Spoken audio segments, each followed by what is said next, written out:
All right, stand by. All right, welcome to the live stream preview between the Ole Miss Rebels and the Auburn Tigers. I'm here with Zac Blackerby. It's kind of delayed for a second real quick. I'm having problems with my audio. I need to shut that off. There we go. That is shut off. That is the problem of doing live television. Sometimes you forget to click a button. But anyway, Zac Blackerby is in the house. We're here to talk Ole Miss and Alabama for the next 15 or 20 minutes, and we're live streaming it out, whether you're catching it live or you're catching it on demand. I hope you enjoy yourself. The chat is open. I can see that. You might not be able to see what's going on, but I can see that, so you can interact with the show. So if you have a question for Zac, you can send it my way, and I'll be sure to ask it. But Zac, welcome to the show. Welcome to the upgraded podcast. We've kind of done some upgrades since the last time you were here. Cool. And how's it going? How are you doing? It's good, man. It's good. Yeah. Solid. There's a solid feeling in the air. Nothing like SEC football, a top 10 team coming into town here at, in East Alabama. And so, yeah, the tailgate tents are up. The RVs are in town, and yeah, folks are ready to see a really talented Ole Miss team at Jordan-Hare Stadium. Yeah, I'm really looking forward to what will happen and I told you yesterday. It wouldn't surprise me if Auburn won by 3 touchdowns. It wouldn't surprise me if Ole Miss won by 3 touchdowns, or if it was a 3-point game. Either way, I'm genuinely excited about what could happen, because if Ole Miss comes out of this game in Jordan-Hare, they're staring at 7-1 with a 3-game homestand and the Egg Bowl left to go. If Auburn comes out of that, they have a tough game against Texas A&M, but if they can get through that one, they again have the Iron Bowl has an increased magnitude. It's kind of a inflection point of the SEC schedule coming together in Jordan-Hare Saturday. Yeah, you're absolutely right. I think this is a big one, and this is kind of a similar feeling as far as importance as to what Auburn went through 2 weeks ago against Arkansas. It was kind of a make or break. Okay, however this game goes may define the rest of the season. And I think them winning in Fayetteville, now you got a bye week, and now obviously they host a top 10 team with Ole Miss coming into town. It's important. It's an important game. And obviously, like you said, it's important for Ole Miss as well, because Ole Miss is in this unique situation. I talked about this throughout the week on Locked on Auburn, but they're in a unique situation where they can win out, and it's almost better for Ole Miss if they don't win the SEC West, because let's say Georgia beats Alabama in Atlanta, then all of a sudden Ole Miss is in a situation where, do they take two SEC teams, because I think Alabama will be knocked out after that Georgia loss. So, this is a huge game for Ole Miss, and it's a huge game for Auburn. And, Brian Harsin, and there's been, so many kind of opinions all over the place exactly what this team looks like under him. And this would be a statement win. This would be Brian Harsin's signature win if he was able to find a way to get this done on Saturday night in Jordan-Hare. Yeah, and people talk about distractions and things going on. I just saw this happen in the news, and I was wondering about it. What do you think about the fact that he invited the national media criticism to be focused on Auburn over this whole vaccination thing? It kind of feels like that's a self-inflicted wound a little bit, right? Well, it's not on his team. The media has been all over his quarterback for the last 3 years. And so, obviously ever since Harsin took the job this offseason. But I don't know, man. I don't know. And, that kind of gets into this weird territory where, like, is it our business? I don't know. I don't know the answer to it. But I don't think the team's that worried about it. I think this team is really, really focused. I don't think, just talking with people in the program this week, that's not something that's coming up in the locker room. I think this is a media thing, and there's really 2 or 3 outlets that are really stirring the pot here and there. They're putting up, cartoons, political cartoons of him, and kind of a lot of slander, if we're being honest. So I think that's a media talking point. I don't think it's something that's real life and that's happening within the locker room. Yeah, it just seems weird because it just guarantees a firestorm because there's certain groups of media that wants that to happen, and Sure. And anything to stir up, and it just becomes the focal point. I was just curious about that, what they said. No, and I mean, sorry to cut you off, but like Brian Harsin, you can say what you want about the guy, but he is not a storylines dude. He doesn't care about that kind of stuff. And I think you're seeing his culture, this culture that he wants to bring to the Plains. I think you're starting to slowly see it take over a little bit in the form of, okay, this may be crazy, but a football coach is focused on the football game. And I think his football team is focused on the football game. Sports media, for whatever reason, has been kind of fun to not focus on sports and football and this top 10 team coming into town. But the football program is focused on football. And so I think a lot of the fans are as well. I don't think the distraction's a legitimate thing. Okay.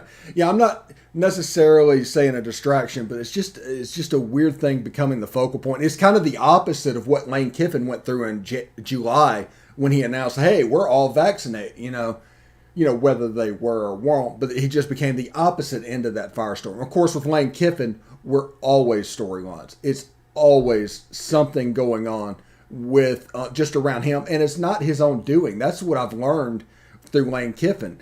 It's other people putting stuff into his mouth and trying to assume what he thinks. That becomes the storyline.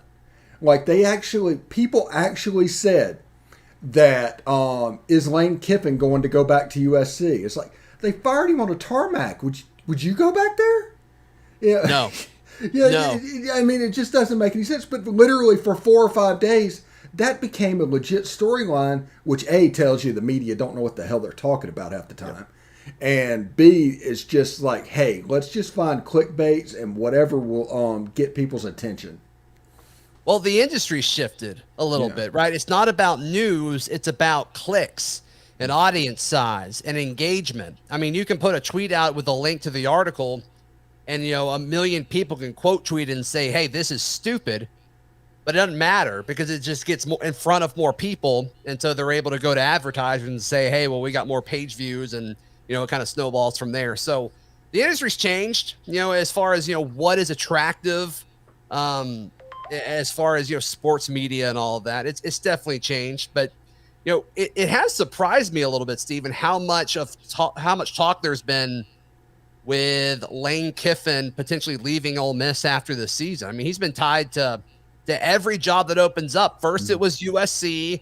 Now, I guess the latest is LSU. I don't really think that he's going to be leaving Ole Miss right now, but I could be wrong. Is there any feeling there, or am I just kind of clueless to this? Well, the one thing you need to know about Lane Kiffin, for whatever reason, maybe it's his social media engagement, maybe it's just being a media darling, a story gets more views. And it's actually proven that if you tag Lane Kiffin in the story. So if he becomes a part of the story, it's going to get more traction, like you said, than before. So he's not necessarily going to go anywhere. I told people last week, it's like, get ready for a whole bunch of people to talk about a top 10 team and tell us what we can't do. No, you're right. And you're right. Yeah, and they're going to try and justify anything to get him in the story. But at this point, it's just all bunk because I think Keith Carter at Ole Miss is going to give him whatever he wants, including a hefty raise at the end of the season if it goes the way I think it's going to go.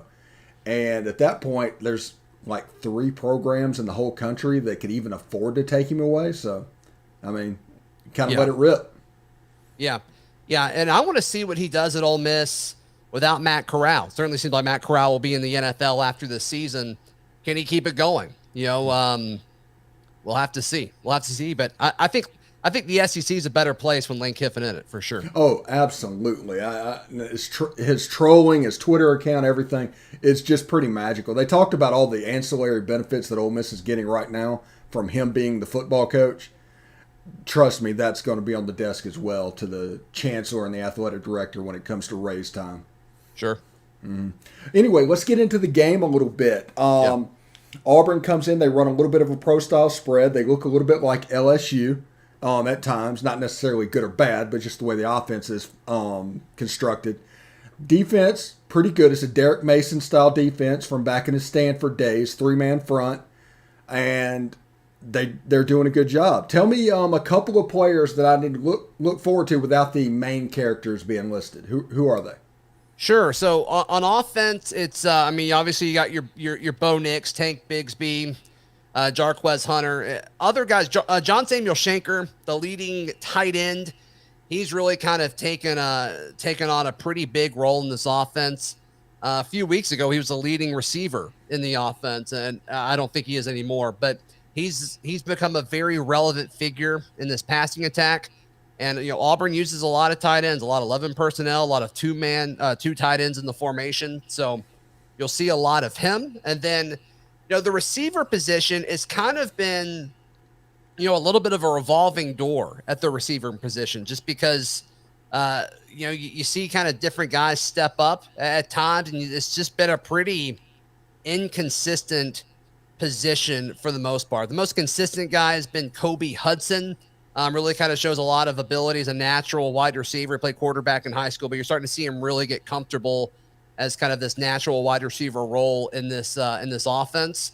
And then, the guy from Georgia, Demetrius Robertson, you and I talked about him on Locked On Auburn on Thursday. But that's a guy that's starting to look more and more comfortable in this offense, can kind of do some intermediate stuff, as well as, he had a few deep plays against Arkansas, which really kind of helped open up this offense. But those are kind of some of the unsung heroes of this offense. On the defensive side of the ball, Colby Wooden, when you look at stats and analytics, no one is rushing the passer and stopping the run at a higher clip and at a more effective rate than Colby Wooden. So that's a guy to definitely look at. He's pretty versatile, 6'5", 270 plus. They've scooted him inside. He was more of a defensive end a year ago as a redshirt freshman, but now as a redshirt sophomore in this Derek Mason scheme. They've scooted him inside, and he is absolutely handling guards left and right. So he's a guy to look at. Owen Papo, the star linebacker, he was one of the two guys that represented Auburn at media days. He's expected to make his return. He got hurt at Penn State earlier this year, and the defense has missed him.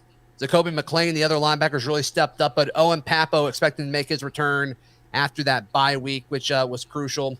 And then, Roger McCreary, he's not getting as much love as I think he deserves. I've gone on several shows talking about Roger McCreary, Auburn's outside corner. I think he may be the most underrated player in all of college football. I think he is a phenomenal cornerback. And so he's definitely a guy to look at, especially if Auburn is to win this game. They're going to need their DBs to play really well. And I think that starts and ends with Roger McCreary. Okay, Ole Miss comes in running for 263 yards a game, third in the nation. Mm-hmm. Who are a couple of players we need to look at? How's Auburn going to bottle that up? Who has to have a good game? Yeah. I think I mentioned, two of the linebackers there. What do they do now that they have all three of their linebackers back? Chandler Wooten's that third guy. He's played a ton of snaps with Owen Papo missing a few weeks. So I'm curious to see if they go with some three linebacker sets. You haven't seen that a ton, but with them trying to stop Ole Miss's running attack, that may be something you see. Also, Owen Papo is kind of versatile enough. You almost could slide him out and almost kind of treat him as a nickel if you needed him to. So that's something, they went out and got some defensive tackles in the transfer portal. Marcus Harris is a guy. He came from Kansas. He's been really, really effective. Could you see him step up in that role? They went out and got a defensive end named Eku Leota. He was primarily just a pass rusher out of Northwestern last year, and so he's become Auburn's best pass rusher on this team. But he's also kind of become a better run stopper on the edge than a lot of people anticipated. And then Derek Hall, he's going to play on the edge on the other side of Eku Leota. He's he's a little inconsistent. I think Auburn fans wanted to see a little bit more pop from him throughout the season. And, there'll be 3 or 4 plays a game. You're like, okay, there's Derek Hall. But I think that's going to be pretty much your front 7 or 8 guys that are going to kind of be tasked with doing this. And also, Auburn's got a linebacker. His name is Smoke Monday. He's got one of the best names in college football, but he's not good away from the line of scrimmage. So I'm curious to see, and a lot of Auburn fans have commented on my YouTube page talking about this. Maybe Smoke Monday is that guy that is used as a spy against Matt Corral in 3rd and long because he's been so effective running the ball on 3rd and long and such. So, maybe you move him close to the line of scrimmage. That could be something that would be interesting because he's much better. He's a surefire tackler, but he's just not very good in coverage. So those are kind of the guys that I think if those guys have a good game, Auburn can win this thing. Yeah, and it's all going to be paramount to stopping the Ole Miss run because if Ole Miss starts running and passing, that offense becomes unstoppable. Let's move over to the other side of the ball. Tank Bigsby, Jarquez Hunter. I mean, it's a heck of a tandem, a running back. Even Sean Shivers has got into it a little bit. Talk a little bit about them and what we can expect from them. Sure. So Tank Bigsby and Jarquez Hunter, they really hit the ground running in the start of the season. And they did it against teams that they should be able to run against. Akron, Alabama State. Then they went to Penn State, and they had a really good game there. Just not a whole lot of running play calls, or not as much as Auburn fans really wanted. And they come back to Georgia State. They have a hard time running the ball in the first half. Jarquez Hunter has a really long run, a record-setting run in the second half of that game. But then SEC play happens. And, all week going into that LSU SEC opener for the Auburn Tigers, it was, okay, Auburn's going to be able to run all over this defense because everyone has been able to run all over this defense. And they didn't do it. And then a few weeks later, then you had Georgia. Nobody runs on them. And then you've got then you had Arkansas. And it's like, man, everybody runs all over Arkansas. And the Tigers weren't able to do it. So you're starting to see a similar storyline this week where it's like, okay, people are able to run on Ole Miss, so Auburn should be able to run all over them. And it's like, I'm honestly at this point where I will believe it when I see it. I don't think it's all Tank Bigsby or Jarquez Hunter. I think some of it is still this offensive line kind of coming together. I think this offensive line may be one of the weaker points of this team. A lot of experience. It's just, how good can you be as far as talent goes there? And so it's an interesting situation. A big storyline going into this game is Auburn worked on running the football over the course of their bye week. But halfway through the season, how much can you really do? How much can you really work on that? But that was something that Harsin was asked a lot about this week. You can change your schemes. LSU went to a gap scheme and ran for 10 miles against Florida. So it can work. Yeah. It might be a one-off thing and just a flash in the pan, but it can work. Now, what is this I'm hearing about orange face masks or orange jerseys? What's going on for this game? Yeah, I don't know. Auburn fans they're a very traditional fan base. And, a lot of the older Auburn fans don't want anything to change ever. I mean, I remember after like the 2010 or 2011 season, the font size on the jerseys changed and people freaked out. It was crazy. And it was like, I didn't even notice it. But then, they haven't really done anything since then. And they rolled out white face masks for the whiteout at Penn State, and people loved it. So maybe we'll see some orange stuff. People have been asking for Auburn jerseys for a long time. I'll be shocked to see it. I'm excited to see it if it's a thing. But yeah, I think that'll be a cool. Harsin's coming in trying to change things up, and I respect him for it. Yeah.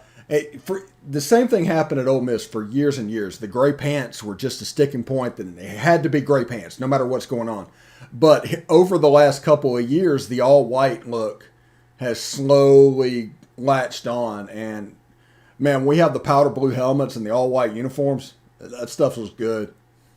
I think Ole Miss is in contention for having the best uniforms in college football. I love Ole Miss, and I love UCLA, especially those what is it? Those the sissy blue shirts. Yeah, the sissy blue shirts. Yeah, it is pretty great. What we're waiting on to see is if there are going to be some white pants with like the sissy blue stripes that you break out for that. I'm interested to see which direction they're going to go. They also need to bring back out the white lids from time to time with that blue uniform. Cool with that. I'm cool with that. No, Yeah, Ole Miss has some of the cleanest jerseys out there. There's no question.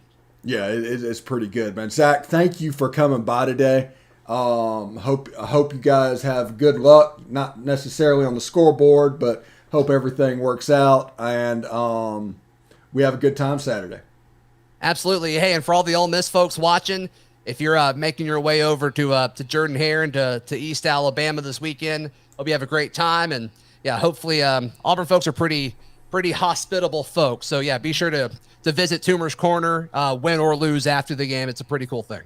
Yeah, great to have you. Also, promote your stuff. Tell everybody where they can see you.